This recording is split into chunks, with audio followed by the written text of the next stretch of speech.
Now, what do I have here?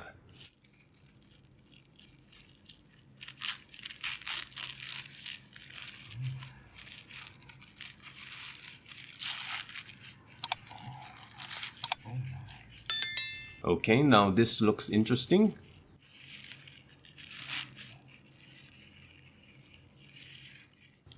This, ladies and gentlemen, is the mysterious LekLai in its true raw form. Gorgeous.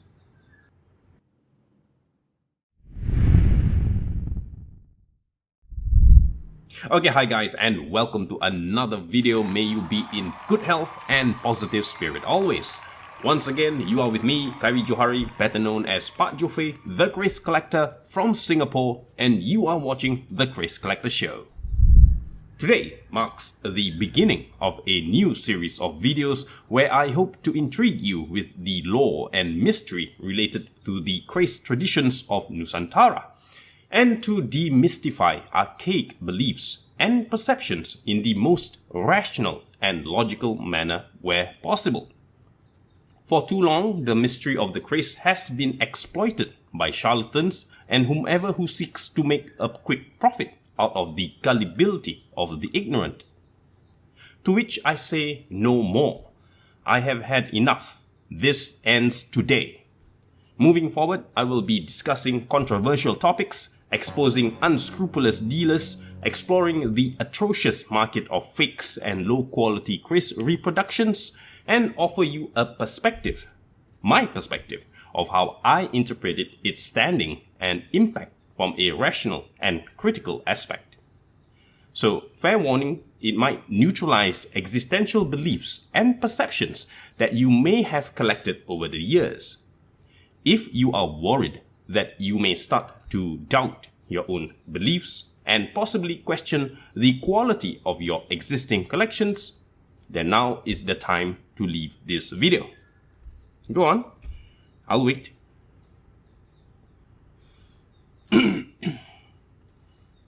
Now that all those who are not ready to listen to a different perspective of all things Kris related have left, I believe you, who stayed behind, are ready for the boring truth of things.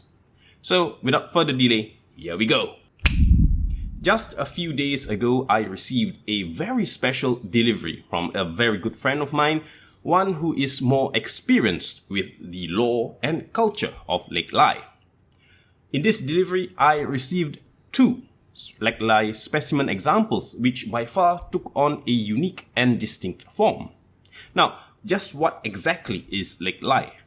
Most of whom I spoke with who believes in the mystical aspect of this substance they identify as LekLai insists with great conviction that it is a living metallic element which heightens the intuition of one who carries it with them and in specific life-threatening situations confers instant physical invulnerability, which means one becomes impervious to physical injury. However, a key note to point out before LekLai can bestow such qualities, supposedly it has to be blessed by a devout monk, adept in nature magic.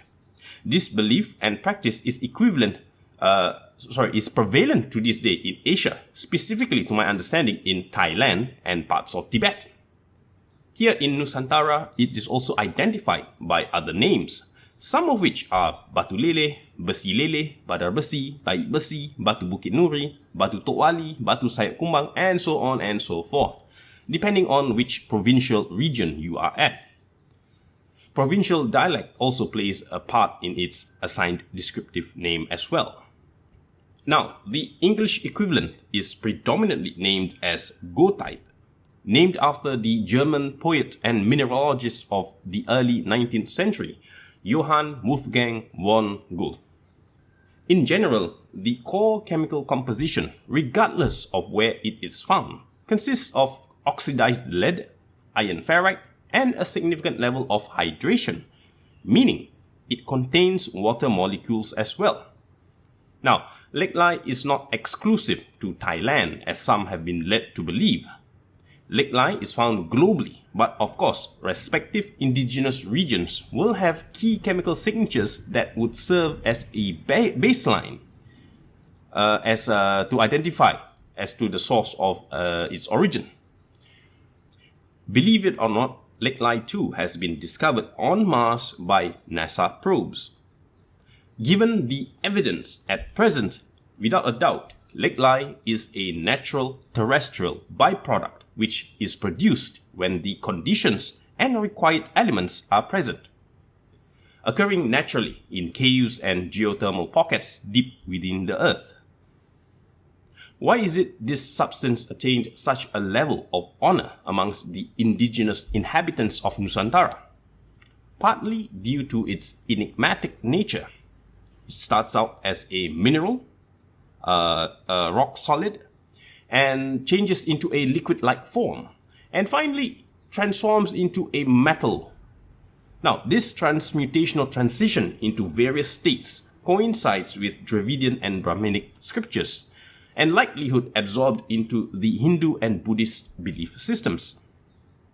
To further cement the confidence in this substance are legendary tales from the former kingdoms of Patani and Champa of how LekLai was used to defeat entire armies of an invasion force, also how these legends were told. Hence, it is not surprising how a cult of sorts formed around the faith in the efficacy of this substance from nature. With respect to the religious beliefs and devotion, I will not comment on the practices and beliefs by those who worship this element. I will, however, offer my findings from a secular point of view. I welcome those with more experience on this subject to share your knowledge in the comment section below. Now, while you are at it, do hit that like and subscribe button so that I know you care. Meanwhile, here are some of the practical uses of LekLai that has been discovered and documented over the years. All the way in the prehistoric cave paintings of France, the pigments used contained traces of LekLai. In modern industrial use, LekLai is used as an ore to remove cadmium, which is a heavy metal from industrial waste byproducts. Now, from these two examples of applications, we can surmise how LekLai functions. It has the ability to draw in toxic substances and at the same time is safe to handle. Does it not make sense now how this, in a way, strengthens the belief that this substance truly is a miracle from nature? Perhaps there is truth to the myth about LekLai after all. It is a matter of time before science uncovers more benefits from LekLai that can be proven and replicated with proven results. Okay, I know what you are going to ask me next and why you stayed as long up to this point. Has any kris been made from LekLai? Pausing for dramatic effect. Yes. There are limited examples of antique kris blade specimens that have been made from LekLai. Many years ago, when I was still new to this art of the kris, I had the good fortune to be shown one rather curious kris blade. Now, this was the time before smartphones and the convenience of having a camera in your pocket, so do pardon me for the lack of actual photographic examples. Now, unfortunately, the collector has passed on and his family has denied me access to the said example, citing privacy concerns. Now, it is understandable and I respect that. So instead, I will recount from memory. The kris blade took the form of a typical Patani Pandai Saras blade type featuring 9 looks, fitted in a typical Northern Peninsula Malay fittings, plain without any elaborate add-on tatahan but adorned with an elaborately carved brass pandoko. At a glance, nothing odd is noticeable about the kris blade. It does not feature any visible palmole patterns, just looks black with a fibrous feel on the surface of the blade.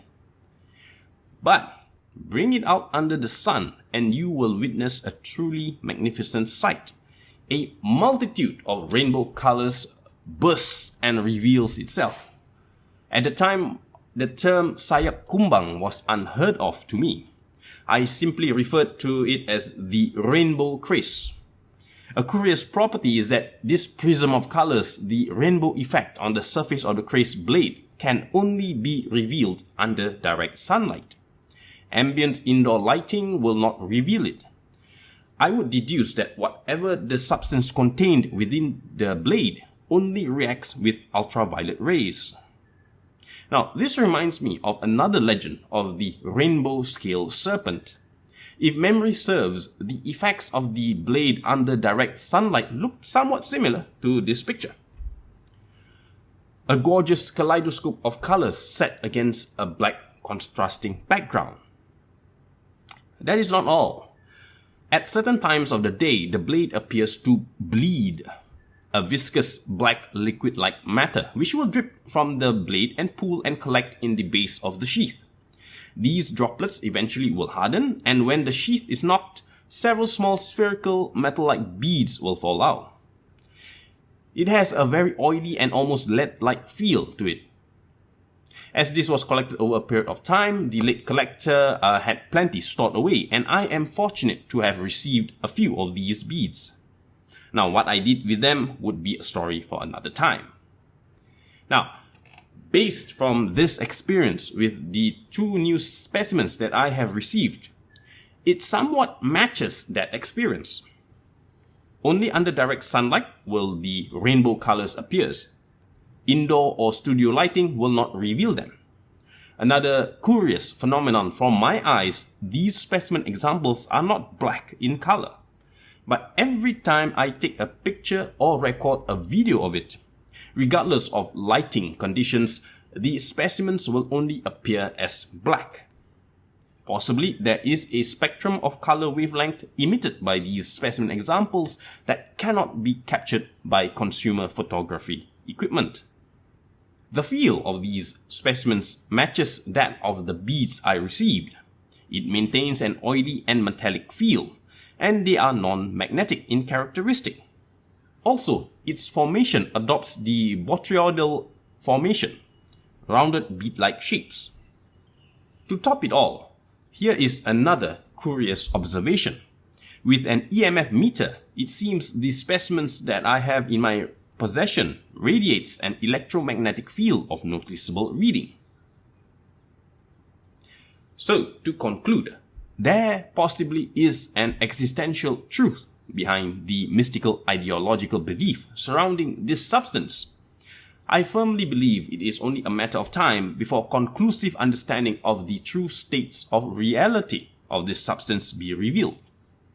When nature produces something, I am confident it is always for the benefit and balance of its inhabitants. Nothing produced by nature is ever wasted and without purpose. Now, what does Islam say about LekLai? Is there any specific mention of it? Now, there are several passages throughout the chapters in the Holy Quran, but I am going to pick just one. From chapter 78, Surah An-Naba, verse 6 to 7. Allah subhanahu wa ta'ala speaks that He created mountains to be pillars to keep the ground standing. I'm not going deeper into the tafsir, but from the gist of it, here is something to ponder upon. The mighty mountain requires a structure to keep its form. Just like a human body, without bones, the body will not be able to stand on its own. Why then are mountains not made of iron? I would believe that the Almighty knows the greed of man. If mountains were to be made out of pure iron, it will definitely be mined till it is flattened. It would make sense then that what would be their bone structure, if you will, of a mountain be something that is neither truly metallic nor mineral, yet still possesses the tensile strength to hold up a mountain. Of course, this is just deductions that makes logical sense other than relying everything on blind superstition. For the Quran is sent down for the people of faith and those who contemplates his own existence and place within the universe. That is all for today's video. Thank you for watching till the end. I hope this video adds value to you and may you learn something new and useful from watching this. I look forward to reading your feedback in the comment section, so please feel free to leave me your feedback and I will personally reply to you. Until then, stay safe, stay healthy, stay curious, and get excited for more to come. I'll see you in my next video. Bye bye.